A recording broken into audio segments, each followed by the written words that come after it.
Everybody else is like manager or director. Of like whatever X, Y, and Z thing. Yeah. So I don't.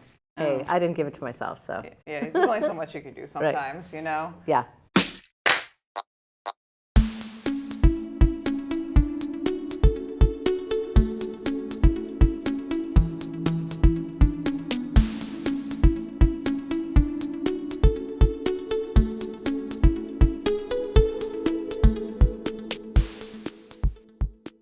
Hello, and welcome to Runnah, running on Cape Cod in Massachusetts. I'm Juliana, your host. Welcome you guys back to Runnah, and this week we have a very exciting guest who I think you guys are really going to enjoy. We have Andrea Norris, who is the program director for the Numbers for Nonprofits sector of the Falmouth Road Race, or the portion of the Falmouth Road Race. Program manager, Numbers for Nonprofits. Numbers for Nonprofits, wonderful. Yep. Mm-hmm. Well, it's lovely to have you, Andrea. Glad to be here. Very excited. Yeah, I'm excited to just kind of show people what exactly the Falmouth Road Race is doing when it comes to nonprofits, and also just donating and being active in the community space. Because as you already know, we had Scott Gelfie on here already. Everyone go back and watch Scott's episode, who is the president of the Falmouth Road Race. President, Board of Directors, Falmouth Road Race. Yes. Who is very much on top of the donation side of things when it comes to all the philanthropy that you guys do at the road race. Yes. But you are in charge of another very important sector of the road race. Yeah. But let's just kind of dive into first how you got involved running in general a little bit, but then also the Falmouth Road Race specifically, because as far as I'm aware, you are a native person you grew up in Falmouth, you're a local. Born at Falmouth Hospital, raised in Falmouth, Massachusetts, graduate of Falmouth High School, lived away for a bit and moved back here permanently in 2000. My kids are both graduates of Falmouth High School as well. My husband is from Dorchester, Massachusetts, so we call him a wash ashore. But Falmouth Road Race has always been a part of my life. When I was in high school, we did the volunteering, Gatorade station or water station. Ran it twice in Falmouth when I was at Falmouth High School. Ran it a couple of times in the 90s. And then after that, I called it quits because this body's really not made for running. I think that's more than fair.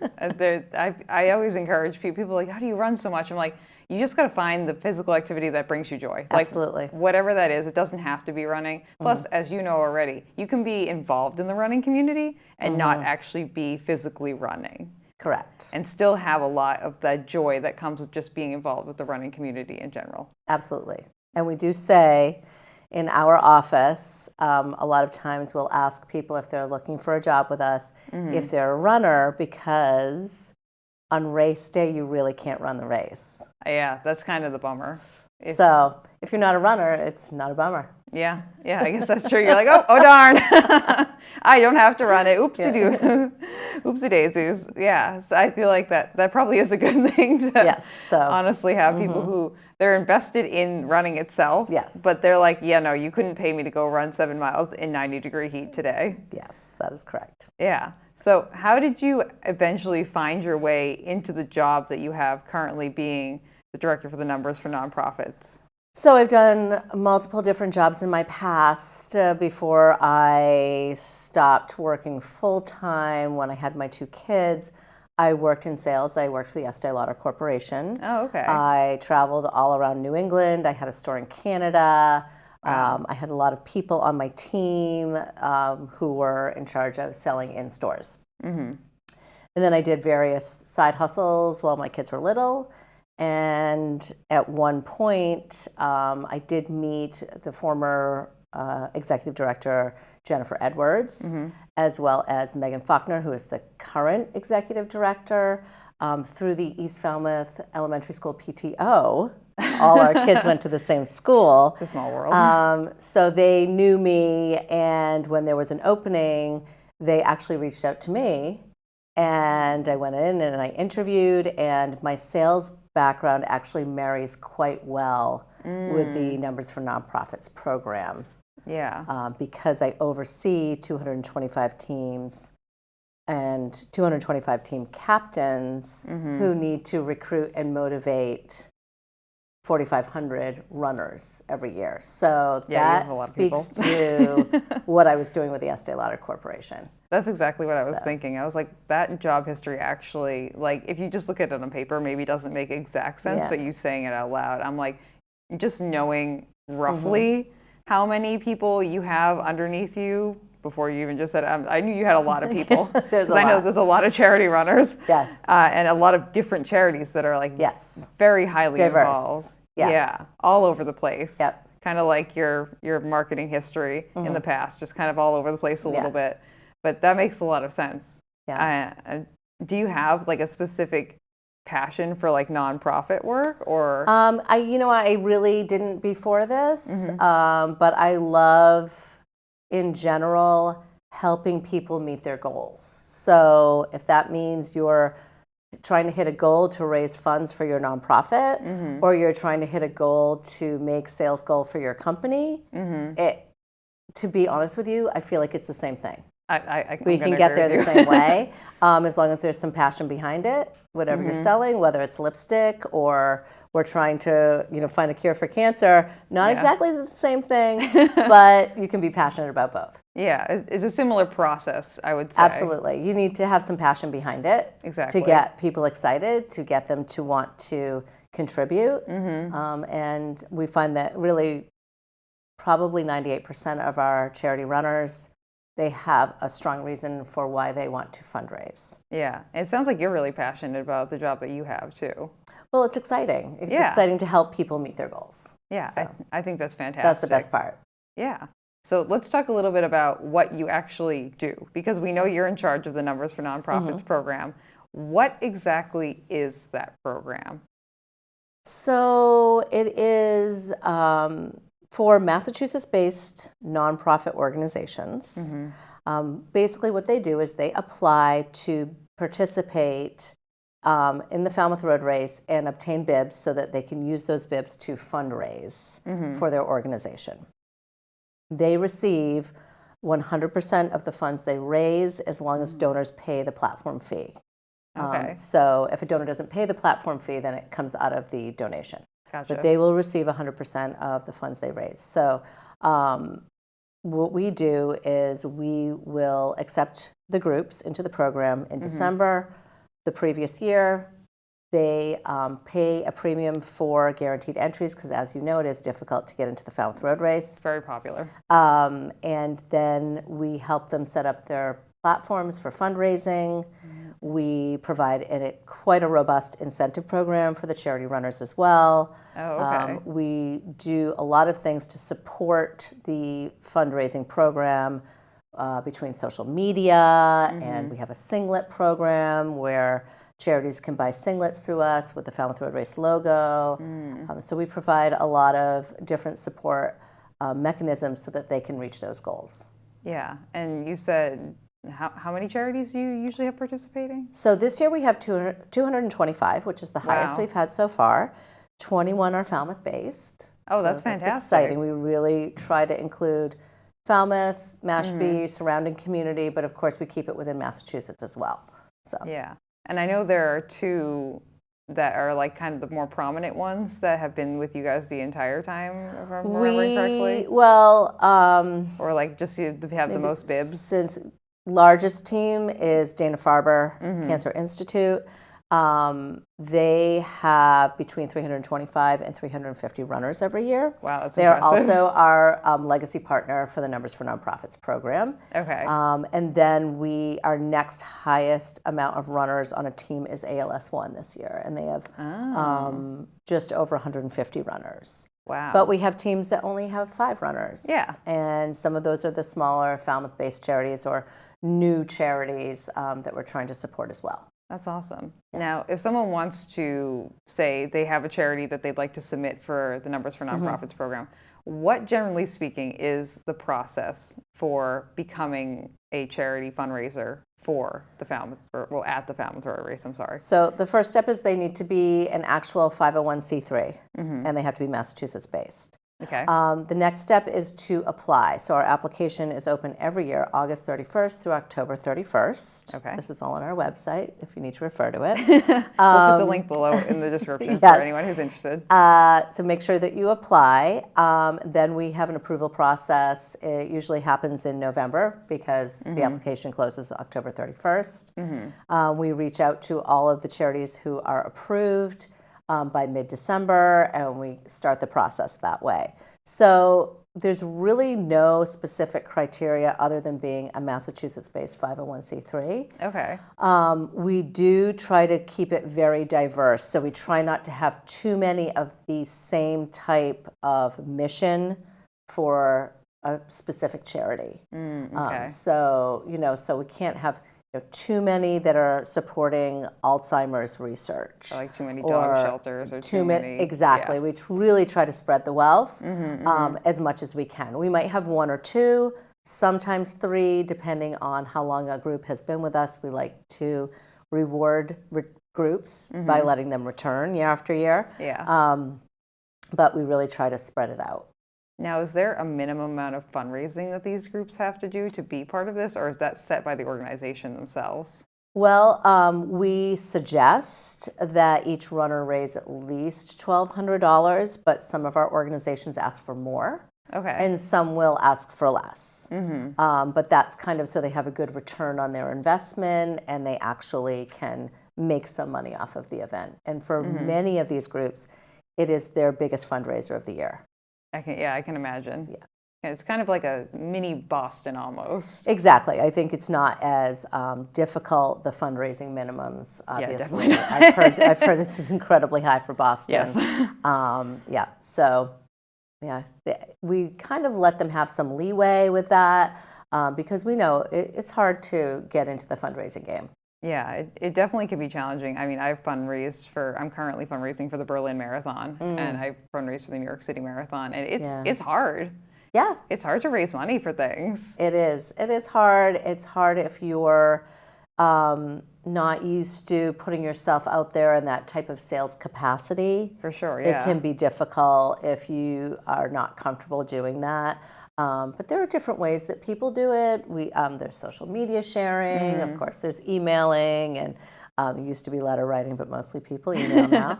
And then we really try to spread the word through our organization for our nonprofit runners to help to support them as well. Yeah, let's also talk about what you guys are doing from your side, like you just mentioned, to support these nonprofits. I know you mentioned like social media help, like some kind of, it sounds like some kits that you're kind of providing them, like PDFs of like, this is how you can do this, X, Y, and Z.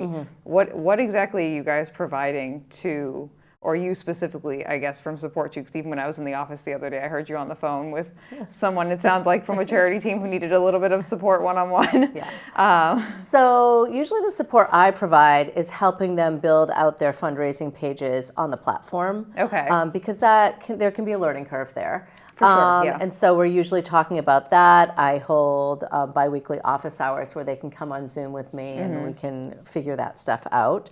So that a lot of that is more like administrative support from me. A lot of the teams have their own fundraising kits and things that they want to provide because they've had teams for numbers of years. But we do share amongst the teams. There's sometimes brand new team captains who will reach out. We have a private Facebook group that we have every year where people can ask questions. These charities can also buy and sell bibs amongst each other.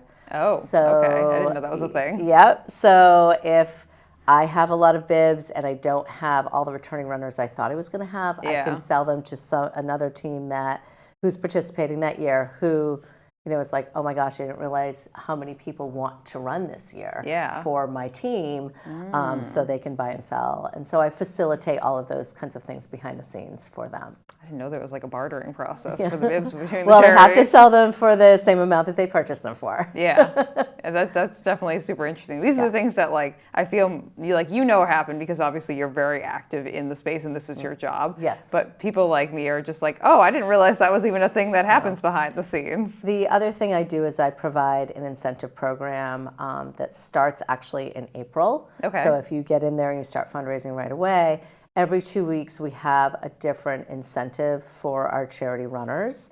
So the criteria is different every 2 weeks. So it's usually fundraising a certain amount within the time frame. Okay. If they qualify, they go into a drawing for prizes. And so I do that for the entire program. So I send out the emails. I work with our fundraising platform to figure out who the winners are. I reach out to them. I send out the prizes. One of our prizes is a VIP weekend for race weekend. That would be very nice. Hotel stay, VIP tickets, gift certificates, which is really great, especially if you're a runner from out of town. Oh, definitely, because you know how expensive the hotels down here get during. Very, very expensive. So that's one thing. We also offer swag. We do some exclusives. So we try to make it fun and exciting. And our incentive program runs through September. Oh, okay. Yep. So we keep our fundraising going. We like to keep the momentum going right after the race, and we'll end it in September. Do you see people getting like large amounts of donations for after the race typically? Well, always race week, there's a lot of donations. We have a huge uptick because of the excitement of the race, and even that following week. Because people just get in the spirit. You know what it's like. Oh yeah, you get caught up in it. You're at the expo, you're on the ball field on race day or wherever you are. It's just like there's an energy behind everything. There's, people are inspired by, different people's stories, and we have a huge uptick in fundraising at that time. Oh, that's awesome. Yeah. I'm sure you've seen some people who have like really inspiring stories too, who have come through. It's amazing. And if you follow our social media, we have once a week, and it will be starting the first week in May, as we call it our Runner Spotlight. Yes, I've seen that. And it's a feature on a charity runner, usually with their story and their why they're fundraising. And oftentimes it's like such a compelling story. It's amazing. So that's a great way to see some of our stories. And they're every week through the fundraising season. Do you have any stories or people that have kind of stuck with you over the years? Well, there's one, actually an amazing story from Dana-Farber, and it's actually on one of our charity fundraising pages. And it's this woman, Meryl, whose daughter, Adelia, had a brain tumor, and she sadly passed away. She has always run for Dana-Farber. Now she has a team within the Dana-Farber team of people who run and support for cancer research. And she's just so inspiring, and really she just keeps going year after year. And it's an amazing story, that like the resilience of this woman. So that's a story that sticks out. And then you have other stories of, people who will fundraise for MSPCA because they love animals. And, there's just all different kinds of stories out there that are fantastic. Yeah, I'm sure you get to meet so many amazing human beings, because I know that when I've been charity fundraising myself, or when I've interacted with a lot of the charity fundraisers, they're just wonderful humans. Yeah. They're just such nice people. Well, they're very giving. Yeah. They're raising money for an organization that means something to them. Yeah. So I feel like you kind of get the best deal when it comes to the runners. Not that there's anything wrong with any of the other runners. Absolutely not. Absolutely not. But the charity runners just have that je ne sais quoi about them, where they just have that little extra spark that, and I just want to say like a kindness for something. Sure. Animals, cancer, whatever it is. They just have this passion that is undying in a way. And we're going to have a new opportunity this year. Oh, okay. Breaking news. Okay. Breaking news here on Runnah. Here we are. I know, it's very exciting. What we call a general runner, sort of general applicant runner, anyone who's in our general runner pool, who's accepted to run in the race, they'll have the opportunity starting this year, to raise funds on their own for any of our nonprofit teams. So that means they can set up a fundraising page. There's no commitment. Cool. There's no fundraising minimum. They don't have to feel any sort of pressure that they may think they would feel if they were an official charity runner. Yep. And they can just kind of fundraise on their own for any cause that's near and dear to them. So it's a very simple way of giving back. $50, $100, $200. I mean, it all makes a difference. Yeah. And people have the opportunity to do that this year, and they'll see that in the application process. Oh, awesome. And so, just to your point, how many runners are there in the road race? Like 11,000? Is that where we're capped right now? The town has approved 11,400 runners to run on the race course this year. Fantastic. Yep. And we also have our at-home edition runners still. Okay, cool. We have a small group of at-home edition runners. It's last year we had 200. Okay. And it's an opportunity a lot of times for charity runners who feel that they're not able to physically run on the course, or they're just not geographically able to run the course, but they want to fundraise. So we have that opportunity. Or we also have people who reach out, and they can reach out to our office to get an access code, who just want to participate, but they're not able to come to the race. Okay. So there's still that opportunity is there for people who want to participate but aren't able to come to the race. Yeah. I'm just thinking too, like if say like 5,000 of the regular non-charity runners want to fundraise like $100, that's $50,000 that's going to charities. It's a lot of money. It's a great opportunity. Yeah. We have some people who maybe they ran Boston and they fundraised to run in Boston. Yeah.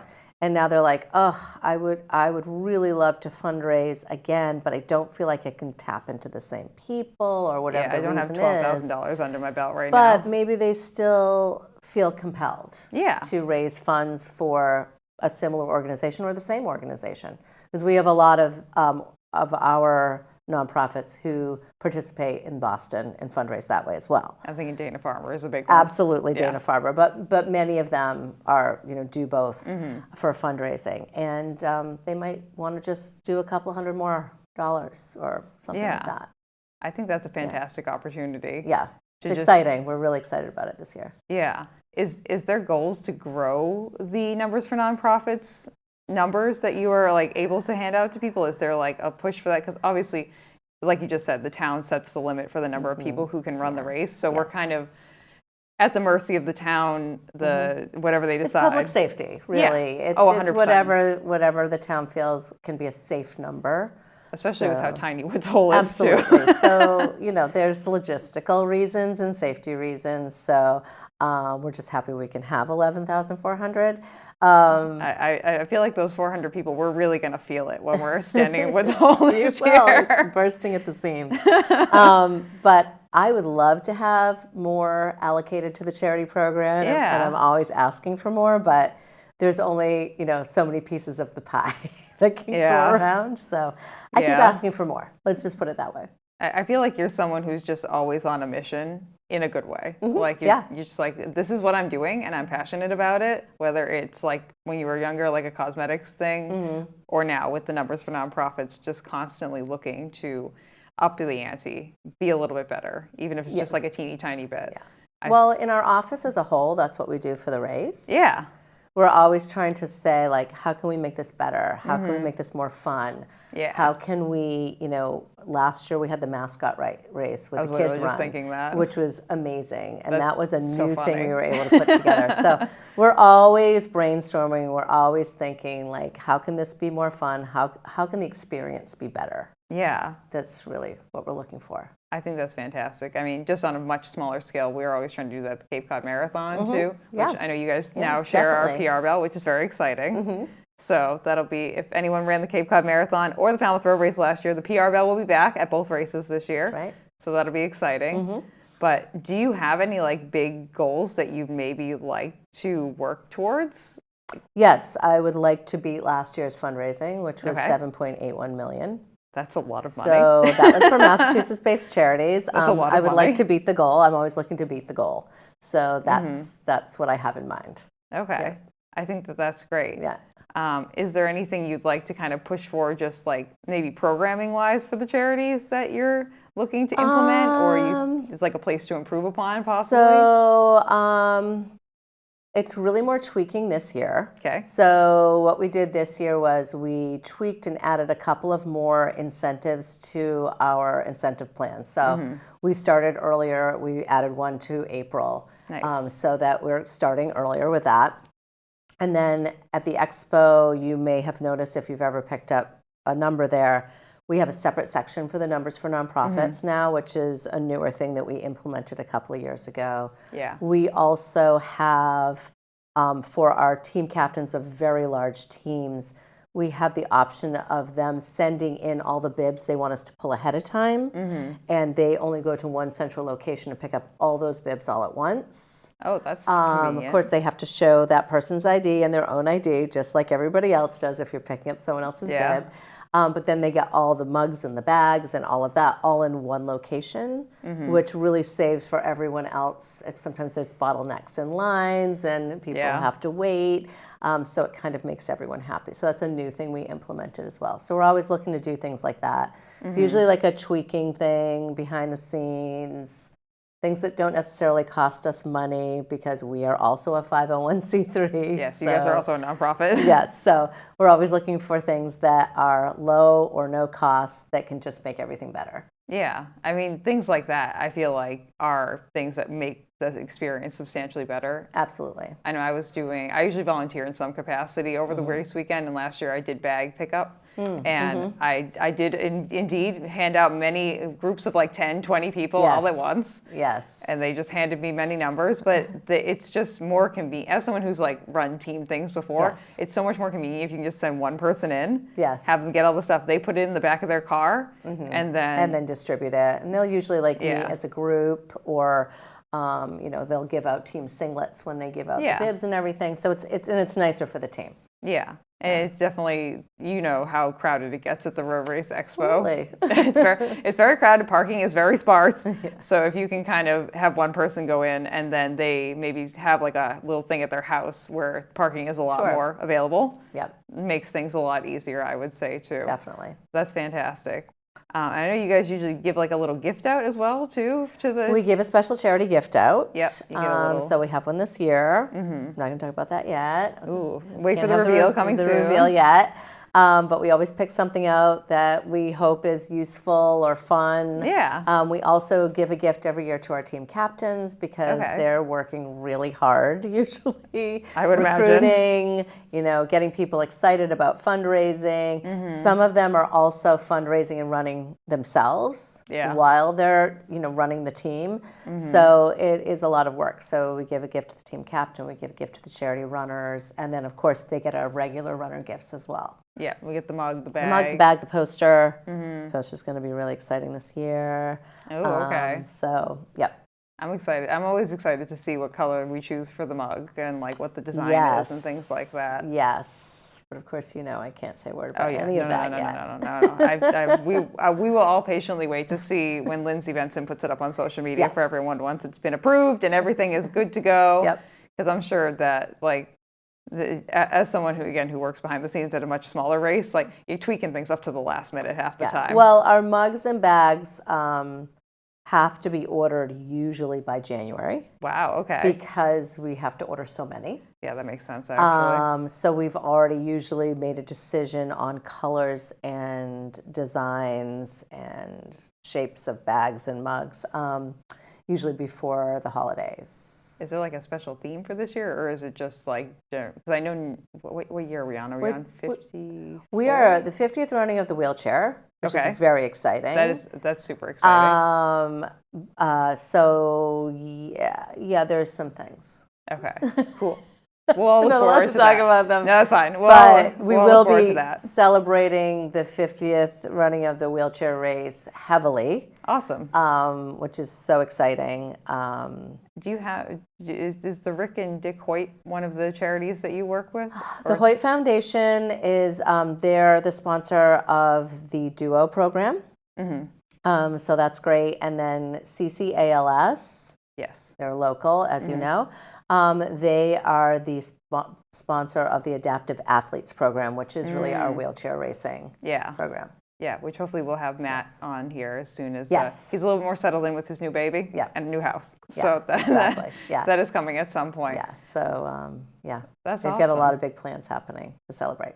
I'm super excited for that. Like one of my life goals is to run with a blind runner at some point. Oh, wow. Okay. So hopefully, if you guys, I talked to Matt about it too. Yes. I guess you guys just haven't had any blind runners looking for guides. Yeah, a lot of specifically. times if they come, they already have a guide because they've been training with somebody. So Yeah. but he's the person to talk to about all of that. He's the expert. Yeah, we'll talk to Matt. I get a lot of those questions through the charities, and I luckily can defer them to Matt because he's just well versed in that area, which is fantastic. Yeah. Yeah. You guys have a great team over at the road race too, obviously. We do. So it's fantastic to hear.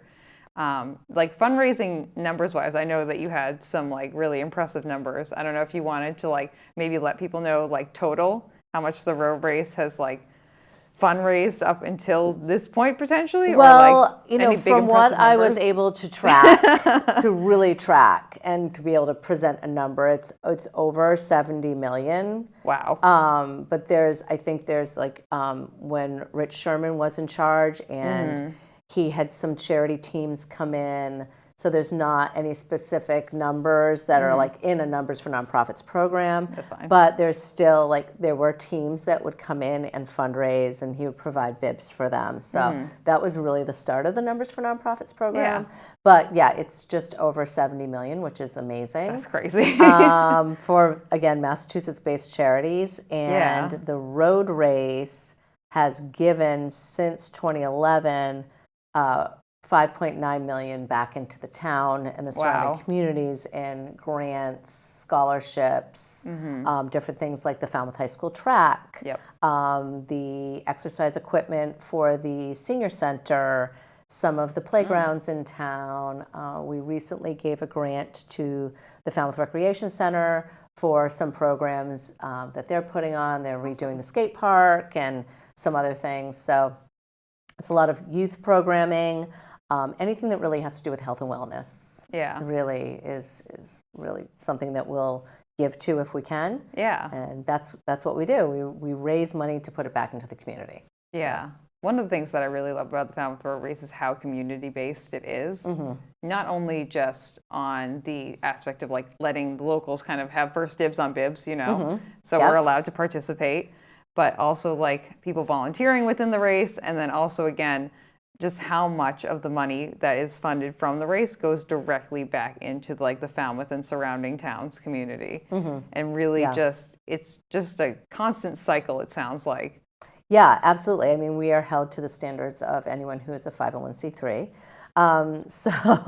Which is really a tight accounting, but we are able to support so much, which is exciting. And we also have all of our volunteer groups that come in and do all of the amazing things like the water stops and the handing out of the bibs and everything you can imagine. We have over 2,000 volunteers for the Falmouth Road Race and that week.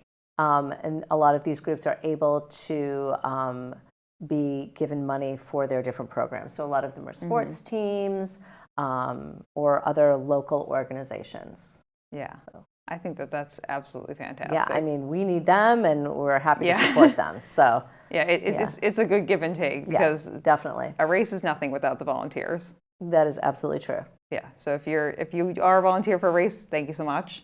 And it's definitely it's nice to see everyone come out and be active in the race during race weekend. Yeah, I mean, people get really excited about it. Of course, there are some challenges like road closures and things of that nature, but thankfully that's only for one day, and it's not even the full day, which is nice as well.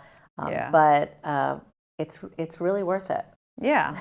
Yeah, and it sounds like you're really passionate about what you do as well, too, which I think is honestly half the battle. Especially. Oh, definitely, yeah. Yeah, especially in a job where you're kind of like, you're hustling a little bit, and then you're also working with people who are just as passionate about what they're doing as you are about what you're doing in general. Yeah. I think that this sounds like it's a good fit for you. Yeah, I think so, too. But was there anything else that you wanted to touch on that we didn't talk about? I think this was a great conversation. I really appreciate you letting me talk about the Numbers for Nonprofits program. Yeah. Of course. And talk about the philanthropy from Falmouth Road Race. Yeah. And I want to remind everybody that May 1st is when the Falmouth residents and taxpayer application is opening. Yep. May 1st through May 7th. You can find that on our website beginning May 1st. And non-residents, if you're watching, your application opens May 8th through May 17th. Yes, and most of the charities, I imagine, have their bibs kind of allocated as of right now. If you want to run for a charity, you can contact our office or go on falmouthroadrace.com. We actually have a tab called Run for a Charity Team, and you can go on and see all of the charity teams listed. If it does not say full in front of that charity team, feel free to reach out to that team captain. They would love to have you. Awesome. We only have 2,000 charity runners registered to date. Okay. So there are definitely bibs available.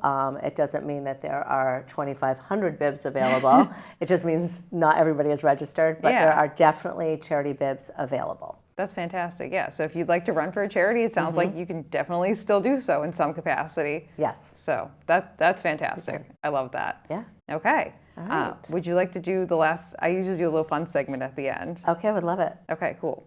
We're going to do what shoe do you choose to use? So you can just tell me what your favorite shoe that you've like ever run or walked in. Okay. Or if you have like a shoe that, it doesn't have to be a running walking shoe. Okay. Or a favorite shoe that you have right now. But what shoe do you choose to use, Andrea? Well, right now I run in ASICs. Okay. I Because feel like that was an obligatory I don't answer run, slightly. but you know I don't run.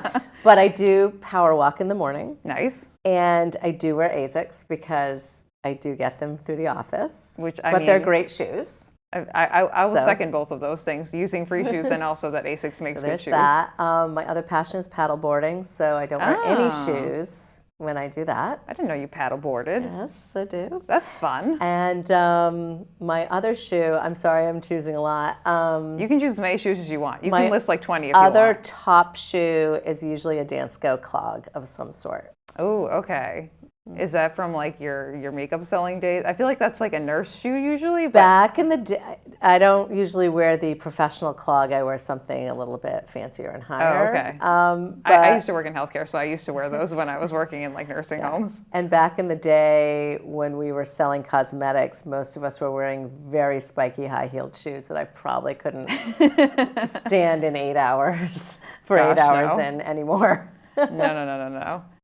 High fashion. Yes. I'm sure you were like very, very just like prestigious and like you looked fabulous. The cosmetics department is usually located right near the shoe department in any department store. That's dangerous. That's very dangerous. That's all I have to say about that. Yeah, that's like having me, like when the Christmas tree shop was the thing, having me like maybe have a job at the Christmas tree shop. You think I'm walking home with my check? Absolutely not. Absolutely not. Yeah. I'm buying everything in there. Yep. Well, that's awesome. I also didn't know that you paddleboarded. That's a lot of fun. Yes. I love it. Is that something you've been doing for a long time? I've been doing it probably since about 2019. Cool. And in the summertime, I usually do that every morning. Nice. Yeah. Well, that's super exciting. It's a really great way to start the day. Yeah. Do you do like paddleboard yoga and stuff too? Or just No, like... I do not do that. Oh, okay. I know that they teach those classes around here. That's amazing. I can't do that. No. I can't even stand on a paddleboard, so I'm like, I'm very impressed by this paddleboarding. It's very, like, I stand up and I fall down immediately. It's like, boom, boom. So, well, awesome. Thank you for sharing your shoes. Absolutely. Very exciting. And let's just remind everyone again very quickly where they can find out a little bit more information. And do you have a contact, if you have like a general contact information? Absolutely. So for general questions, info at falmouthroadrace.com. You can always find me there because I answer the info box a lot. Oh, okay. You can also go on falmouthroadrace.com, our website. There is a whole tab about charity running in there, and as well as registration info and everything else you can imagine that has to do with Falmouth Road Race. Awesome. Yeah. Well, thank you again for coming on, Andrea. This was a pleasure. Yeah, it's fantastic to have you. Yeah. And thank you everyone for watching and listening today. We appreciate having you here today. Don't forget to like and subscribe if you're watching on YouTube. And don't forget to subscribe and hit the 5-star button if you are watching or listening on the podcasting platform of your choice. And we will see you next time on the next episode of Runnah. Woo! And that's the end. That was great. Nice job. Okay. Woo. Thank you so much. You did a great job, Andrea. Thank you for listening to this episode of Runnah. This podcast is edited, hosted, and produced by me, Juliana Coughlin. Brought to you in part by the Falmouth Running Club and the Falmouth Community TV station. If you'd like to connect with us, you can find us on Instagram and on TikTok at RunnahPod. And you can send us an email at runnahpod@gmail.com. And our original theme music was brought to you by the one and the only wonderful Jeffrey Hutton. And keep up the great work. I'm proud of you.